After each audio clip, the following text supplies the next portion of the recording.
দেখুন কত সুন্দর হয়ে দইটা জমাট হয়ে বসেছে। দেখুন। নমস্কার বন্ধুরা, আবারও চলে এসেছি নতুন একটি রেসিপি নিয়ে। আর আজকে তৈরি করব পাকা আম দিয়ে মিষ্টি দই। এই যে দেখুন, আমাদের গাছে আম পাকতে শুরু হয়ে গেছে। একদম গাছ পাকা আম দিয়ে আজকে মিষ্টি দইটা তৈরি করব। খেতে খুব ভালো লাগবে। আগের বছরও মিষ্টি দইটা বানিয়েছিলাম, খুব সুন্দর হয়েছিল। ভাবলাম যে গাছে যখন আম পাকতে শুরু হয়ে গেছে, এই দইটা বানিয়ে আপনাদের সাথে শেয়ার করি। আপনারা পুরো ভিডিওটা দেখতে থাকুন, খুব ভালো লাগবে। আমাদের গাছের আমগুলো দেখুন কত সুন্দর, পুরো হলদে হয়ে পেকে গেছে। এই আমগুলো খুব মিষ্টি। এখান থেকে আমি 3টে আম নিয়ে কেটে নেব।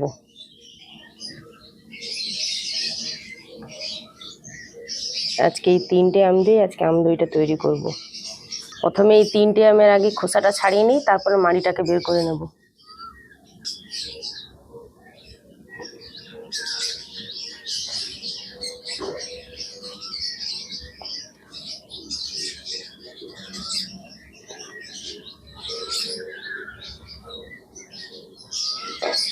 দেখুন ভিতরটা দেখুন কত সুন্দর লাল হয়ে পেকে গেছে।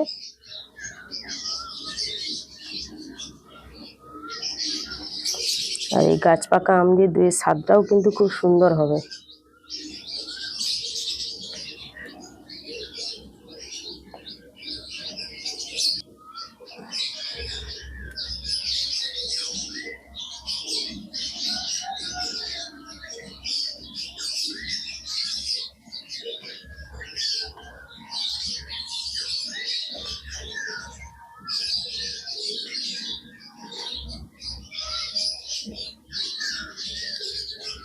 একটা আমের ছাল ছাড়ানো হয়ে গেছে, এবার বাকি আমের ছালগুলো ছাড়িয়ে নিচ্ছি।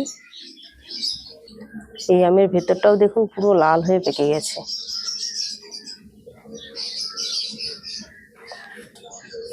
তিনটা আমের খোসা ছাড়ানো হয়ে গেছে, এবার ছোট ছোট করে টুকরো করে কেটে নেব।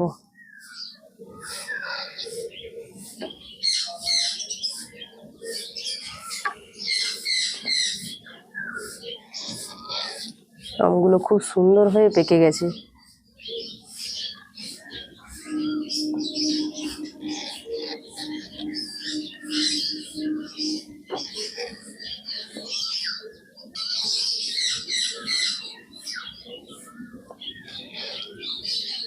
আমগুলো এত পেকেছে যে আমের রস পড়ে যাচ্ছে, দেখুন কাটতে কাটতে।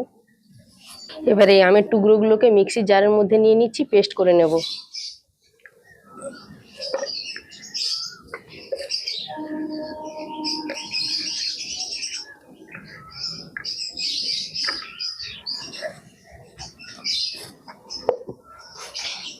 আমের পিউরিটা দেখুন কত সুন্দর, একদম মিহি করে পেস্ট করে নিয়েছি। এবার এই পেস্ট করা আমটাকে আমি কড়াই নেড়ে চেড়ে একটু শুকনো করে নেবো। এর মধ্যে একটু জল জলে ভাব আছে, নুনটা ধরিয়ে নিই।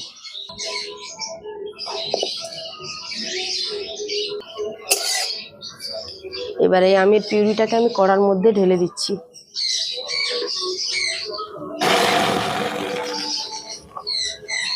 এবারে এই আমের পিউরিটাকে একটু নেড়ে চেড়ে শুকনো শুকনো করে নেব, জল ভাবটা কেটে যাওয়ার জন্য।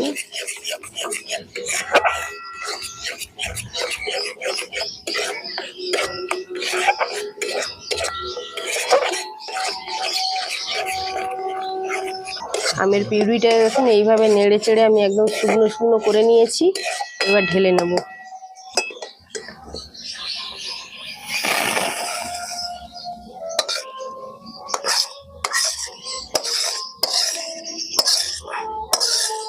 এই আমের পিউরিটা ঠান্ডা হতে থাক, ততক্ষণ আমি উনুনের মধ্যে কড়াটা বসিয়ে দুধটাকে ফুটিয়ে নেব। এখানে 500 গ্রাম গরুর দুধ নিয়েছি। আজকে 500 গ্রাম গরুর দুধেরই আমি আজকে দইটা বসাবো। দুধটাকে কড়াই ঢেলে নিচ্ছি।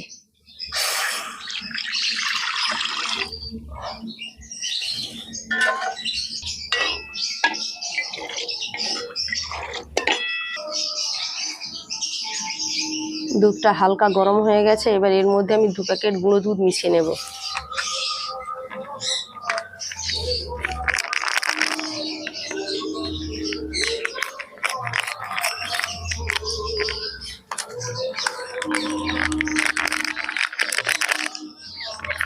দু প্যাকেট গুঁড়ো দুধ দিচ্ছি, দইয়ের স্বাদটা কিন্তু আরো সুন্দর হবে।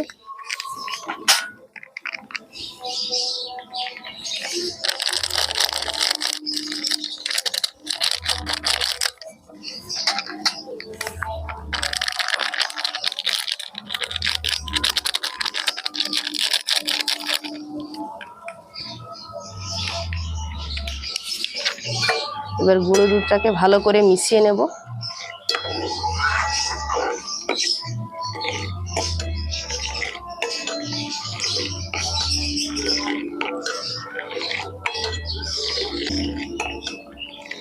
গুঁড়ো দুধটা দেওয়ার পরে দুধটা দেখুন অনেকটাই ঘন হয়ে গেছে। এবার এই দুধটাকে আমি ভালো করে ফুটিয়ে ঘন করে নেব।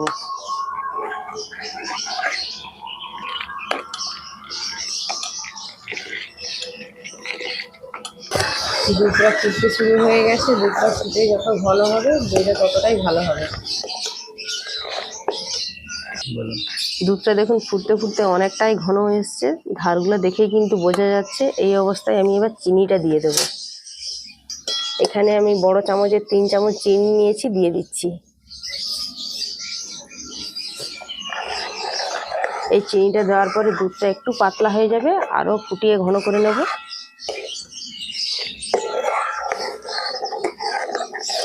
আর এবার দিয়ে দেবো এলাচের গুঁড়ো।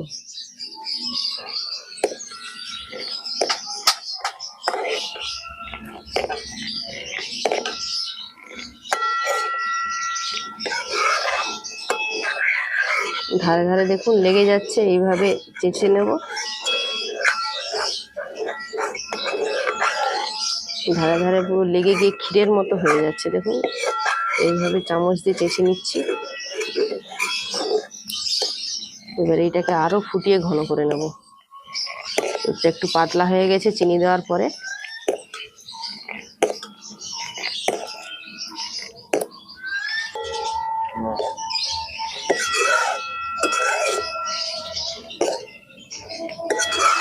দই বসানোর জন্য দুধটা কিন্তু আমার পুরোপুরি রেডি হয়ে গেছে আর অনেকটাই ঘন হয়ে গেছে। এই অবস্থায় আমি এবার নামিয়ে নেব।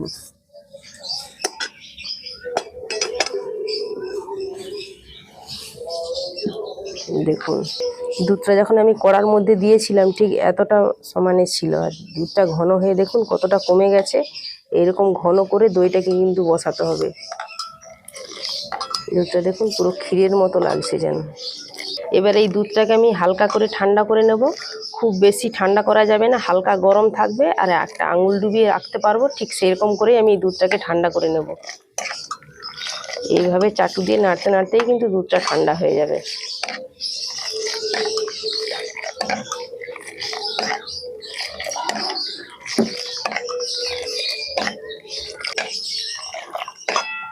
দুধটাকে ঠান্ডা করার জন্য এইভাবে নেড়ে চেড়ে নিতে হবে, নাহলে কিন্তু এর উপর দিয়ে সর জমতে পারে। সেই জন্য এইভাবে নাড়াচাড়া করে দুধটাকে ঠান্ডা করে নিতে হবে।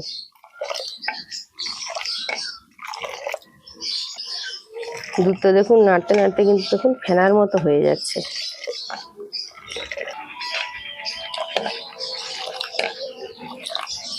এবার একটা আঙুল ডুবিয়ে দেখে নিচ্ছি দুধটা কতটা ঠান্ডা হয়েছে। আঙুল ডুবিয়ে রাখা যাচ্ছে। এই অবস্থায় আমি এবার দইয়ের সাজাটাকে আর আমের পিউরিটাকে দিয়ে দেবো।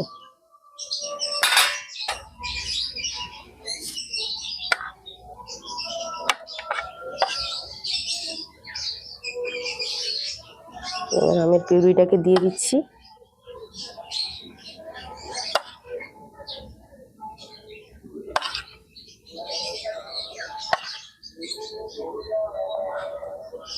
এবার মিষ্টি দইয়ের সাজা দিয়ে দেবো।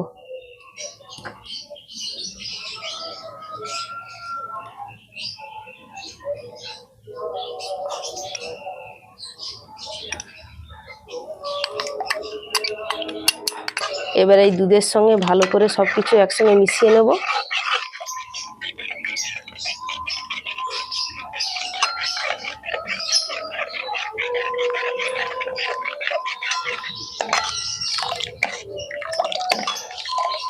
হ্যান্ড মিটার দিয়ে ভালো করে দুধটাকে এইভাবে একটু ফেটিয়ে নেব।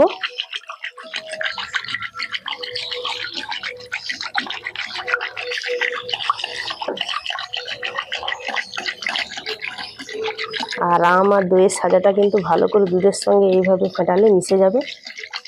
এই জন্য ভালো করে এইভাবে একটু ফেটিয়ে নিতে হবে।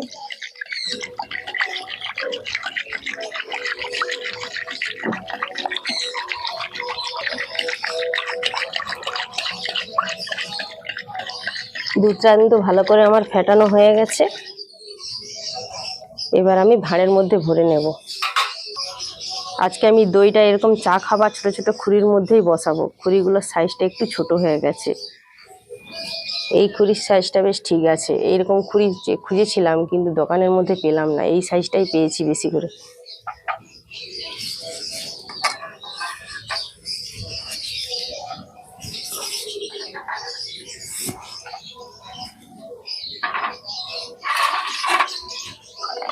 এবারে অল্প অল্প করে দুধটাকে নিয়ে আমি এই খুরির মধ্যে ভরে নেব।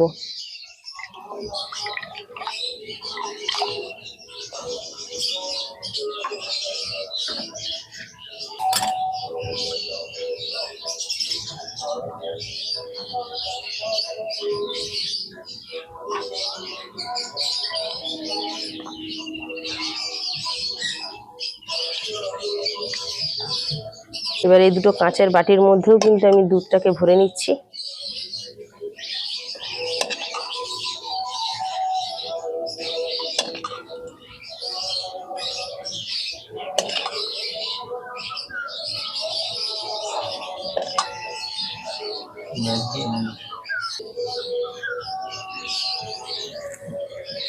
এবার এই খুরির ওপরটা আমি এরকম প্লাস্টিক দিয়ে কভার করে নেব।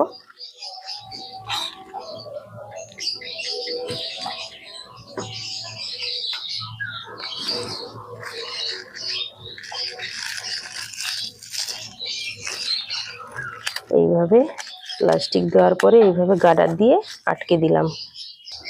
আবার একটা রেডি করে নেব।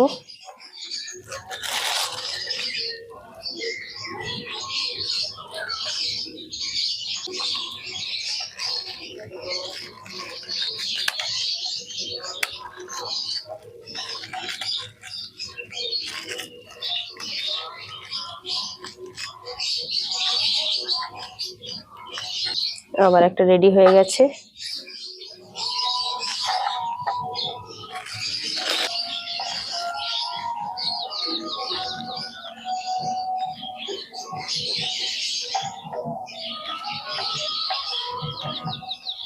এই কাঁচের বাটির উপরে আমি প্লাস্টিক কভার করব না, এই কাঁচের বাটির হাইটটা একটু ছোট আছে, এর উপর দিয়ে আমি একটা প্লেট বসিয়ে দেবো।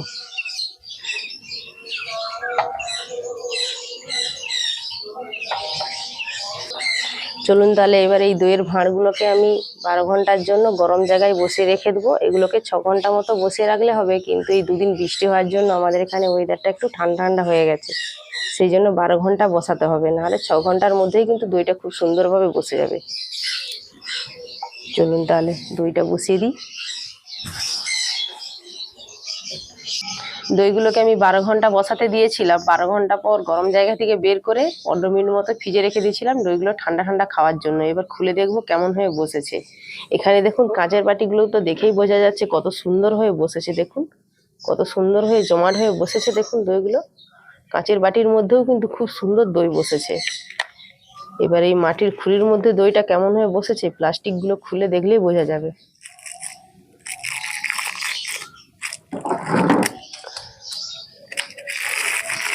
দেখুন কত সুন্দর হয়ে দইটা জমাট হয়ে বসেছে। দেখুন দেখুন এই খুরিটাকে উল্টে নিচ্ছি, দেখুন দইটা গড়ে আসছে না। দেখুন কত সুন্দর হয়ে জমাট হয়ে বসেছে। আর দুধ যত ঘন করে দই বসানো হবে দইটা কিন্তু খুব সুন্দর হয়ে বসবে। দেখুন দইয়ের কালারটাও দেখুন কত সুন্দর হয়েছে, আম দইয়ের কালার। প্রত্যেকটা খুরি আমি খুলে দেখাচ্ছি। এটাও ভালো হয়েছে। দেখুন এই একটা দইয়ের খুরি দেখুন কত সুন্দর হয়ে জমাট হয়ে বসেছে। দেখুন এটাও কিন্তু আমি এরকম উল্টে নিচ্ছি, দেখুন দইটা গড়ে আসছে না, কত সুন্দর হয়ে জমাট হয়ে বসেছে।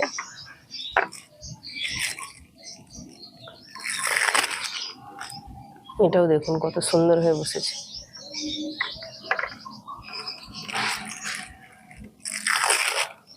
দেখুন এটাও দেখুন কত সুন্দর হয়ে জমাট হয়ে বসেছে। প্রত্যেকটা খুরির মধ্যে দই কিন্তু খুব সুন্দর হয়ে বসেছে। এবার দইটা কেমন হয়েছে শুধু খেয়ে দেখলেই বোঝা যাবে। তুলি কোন দইটা নিবে? কাঁচের বাটি নিবে? দাঁড়া চামচ ধরো, কাঠের চামচ তো। এটা কত সুন্দর লাগছে দেখতে।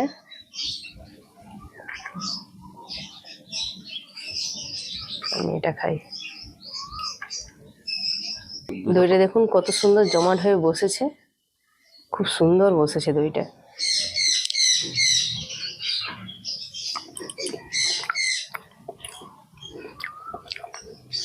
তোর এই দইটা কেমন লাগছে? ভালো লাগছে? স্বাদটা ভালো লাগছে না? দোকানের দইয়ের থেকেও ভালো লাগছে। তোমার দইটা কেমন হয়েছে? ভালো হয়েছে। স্বাদটা খুব ভালো লাগছে না?